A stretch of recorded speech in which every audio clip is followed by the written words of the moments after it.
விவசாயிகள் நெல் மற்றும் கரும்புகளை பயிரிடவும், அறுவடை செய்திடவும், விற்பனை செய்திடவும் தங்களது உடல், பொருள், ஆவி அனைத்தையும் செலவிட்டு மேற்கொள்கின்றனர்.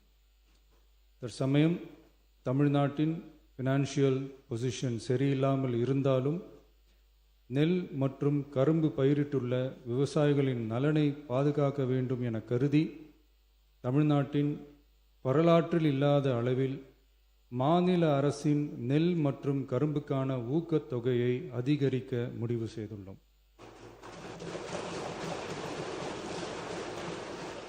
நெல் கொள்முதல் பருவம் வரும் செப்டம்பர் 1ஆம் தேதி தொடங்க இருப்பதால் குறைந்தபட்ச ஆதரவு விலையுடன் மாநில அரசின் ஊக்கத்தொகையாக சன்னரக நெல்லுக்கு குவிண்டால் ஒன்றுக்கு ரூபாய் 289 மற்றும் பொது ரக நெல் ஒன்றுக்கு ரூபாய் 159 என உயர்த்தி சன்னரக நெல் ரூபாய் 2750 பொது ரக நெல் ரூபாய் 2600 என வழங்கப்படும்.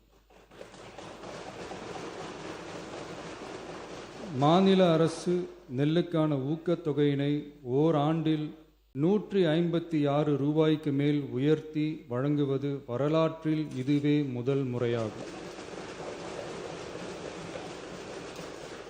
அதேபோல 2025-26 கரும்பு அரவை பருவத்தில் சர்க்கரை ஆலைகளில் பதிவு செய்து கரும்பு வழங்கும் விவசாயிகளுக்கு ஒன்றிய அரசு மெட்ரிக் டன் ஒன்றுக்கு ரூபாய் 3290.50 நிர்ணயம் செய்துள்ளது.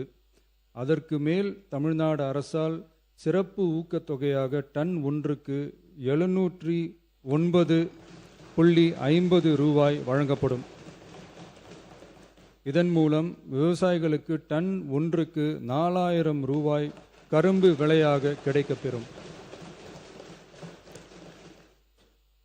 கடந்த 5 ஆண்டுகளில் கரும்பிற்கான சிறப்பு ஊக்கத்தொகை 156 ரூபாய் மட்டுமே உயர்த்தி வழங்கப்பட்ட நிலையில் தற்போது முதல் ஆண்டிலேயே 360.50 ரூபாய் உயர்த்தப்பட்டுள்ளது என்பதையும் இம்மாமன்றத்தில் குறிப்பிட விரும்புகிறேன். மாநில அரசால் கரும்பு சிறப்பு ஊக்கத்தொகையாக மெட்ரிக் டன் ஒன்றுக்கு ஓராண்டில் 134 ரூபாய்க்கு மேல் வழங்கப்படுவது வரலாற்றில் இதுவே முதல் முறையாகும்.